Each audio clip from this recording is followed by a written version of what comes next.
Assalamualaikum warahmatullahi wabarakatuh. Para sahabat sekalian, pada kesempatan video kali ini kita sama-sama akan belajar mempraktekkan kajian ilmu nahwu dalam pengaplikasiannya ketika membaca bahasa Arab yang belum berharokat atau biasa kita sebut dengan bahasa Arab gundul.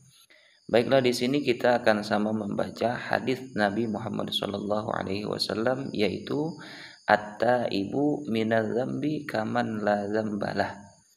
Nah, jika belum diharokati maka bisa saja kita membacanya at-taiba.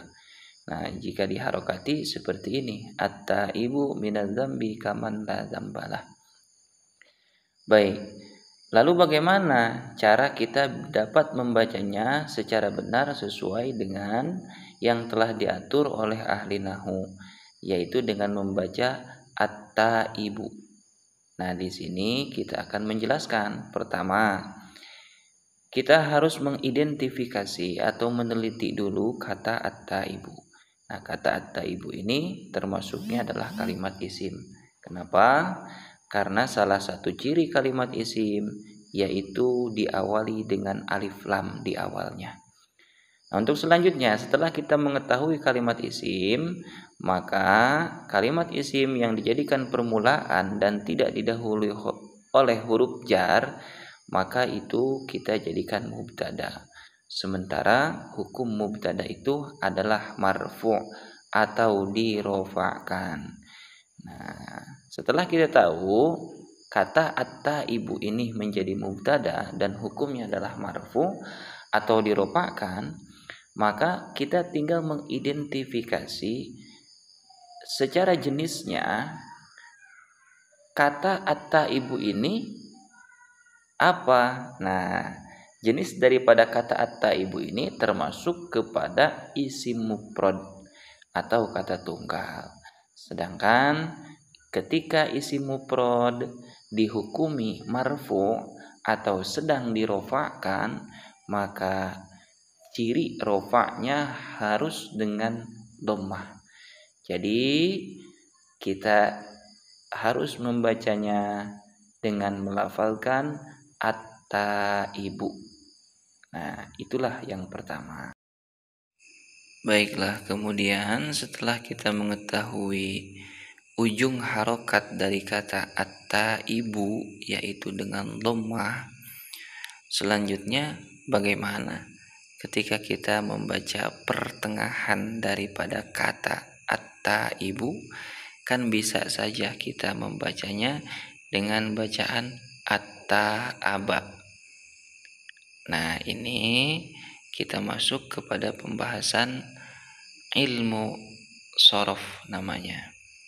Jadi at-taibu itu termasuk di dalam ilmu shorof, namanya adalah isim fa'il. Apa itu isim fa'il? Pelaku daripada sebuah perbuatan atau subjek. Maka di dalam ilmu shorof kita akan mengenal dengan istilah tasrif. Tasrif itu adalah perubahan kata dari mulai asalnya ada sebagian ulama menyebutkan fi'il madhi atau kata kerja yang telah lalu, selanjutnya adalah fi'il mudhari', kata kerja yang sedang terjadi atau yang akan terjadi. Ada juga masdar. Selanjutnya ada lagi isim fa'il. Nah, at-taibu ini tadi disebutkan di awal termasuk daripada isim fa'il atau pelaku dari perbuatan. Maka at-taibu ini mengikuti wazan atau ukuran daripada tasrif yang insyaallah nanti juga akan kita pelajari tentang ilmu shorof, mengikuti ukuran fa'ilun. karena nanti dalam istilah ilmu shorof kita akan mempelajari disebut namanya tasrif istilahi. Seperti contohnya nasoro yansuru nasron fahuwa nasirun wa dzaka mansurun unsur la tansur mansorun minsorun. Nah, inilah tasrif, dan tidak banyak daripada yang dapat kita pelajari, hanya kita perlu menghafalnya saja. Termasuknya adalah ke dalam sigot, hanya 10 saja. Dari mulai fi'il madhi sampai dengan isim alat. Baiklah, selanjutnya kita akan bahas kembali pembacaan kata berikutnya setelah kata at-taibu, yaitu ada kata min. Nah, min di sini di dalam ilmu nahwu disebutnya adalah huruf jar.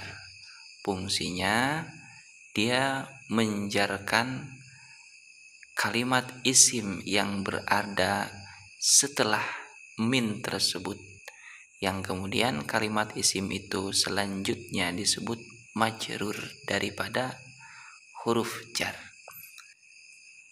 Nah, ketika min ini dia dihadapkan kepada kalimat isim yang menggunakan alif lam, maka min tersebut kita baca nunnya dengan difathahkan, jadi mina. Nah, seperti demikian. Tetapi jika min tidak menghadapi kalimat isim yang beralif lam, kita tetap saja bacanya dengan disukunkan nunnya menjadi min. Contoh, ketika min berhadapan dengan kata baitun menjadi min baitin. Nah, tapi ketika berhadapan dengan kata al baitu menjadi minal baiti. Nah, seperti itu. Konteksnya di sini adalah alif lam dalam lafaz berikutnya adalah alif lam syamsiyah. Maka kita tidak baca alif lamnya, melainkan langsung kepada huruf za setelah alif lam tersebut. Dan kata berikutnya adalah az-zambi. Kenapa kita baca az-zanbi?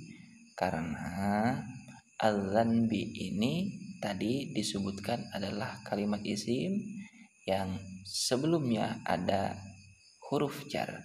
Maka az-zanbi ini hukumnya adalah majrur, dijarkan. Karena ini dijarkan, maka kita beri kasroh di akhir kata, yaitu di dalam huruf ba. Kenapa dia kasroh? Karena az-zanbi termasuk dalam kategori isim mufrad. Selanjutnya di sini ada kata kaman. Kaf di sini sama, yaitu huruf jar. Jadi fungsinya menjarkan kepada kalimat isim. Dan kalimat isim yang selanjutnya adalah kata man, termasuknya di dalam isim mausul. Jadi kafnya termasuk huruf jar dan mannya termasuk daripada majrurnya kaf. Namun man tidak serta-merta kita harkati kasroh, karena man termasuknya adalah isim mabni yang tidak dapat menerima perubahan. Dan jumlah daripada jar dan majrur itu menjadi khobar daripada mubtada kata at-taibu, yang mana kedudukan khobar ini bagaikan kedudukan sifat daripada mubtada. Jadi pengertiannya, at-taibu orang yang bertobat, minadz-dzambi daripada dosa, kaman itu bagaikan orang. La dzanba lahu, tidak ada dosa itu tetap baginya. Nah, seperti itu. Nah, kemudian kata la ini disebutnya adalah la nafi. Yang mana la nafi ini menasobkan kepada isim nakirah. Mana isim nakirahnya? Adalah kata zanba. Jadi pembacaan zanba itu kita fathahkan huruf ba di akhirnya. Kenapa? Karena dia menjadi isim nakirah yang termasuki sebelumnya atau didahului sebelumnya oleh huruf la nafi. Jadi bacanya la zamba. Seperti itu. Dan pengertiannya tadi sudah kita baca, seorang yang bertobat daripada dosa itu bagaikan seorang yang tidak memiliki dosa baginya. Dengan catatan tentunya memenuhi syarat-syarat taubat yang 5 yang sebagaimana kita sudah bersama ketahui. Di antaranya yaitu merasa menyesal dan tidak mengulangi apa yang dia lakukan daripada dosa tersebut. Wallahu a'lam. Mudah-mudahan ada manfaatnya untuk saya khususnya dan umum bagi semuanya yang dapat menyimak. Sedikit saja dan kita nanti akan sama lanjutkan kajian nahwu dan shorof secara dasar dalam video berikutnya.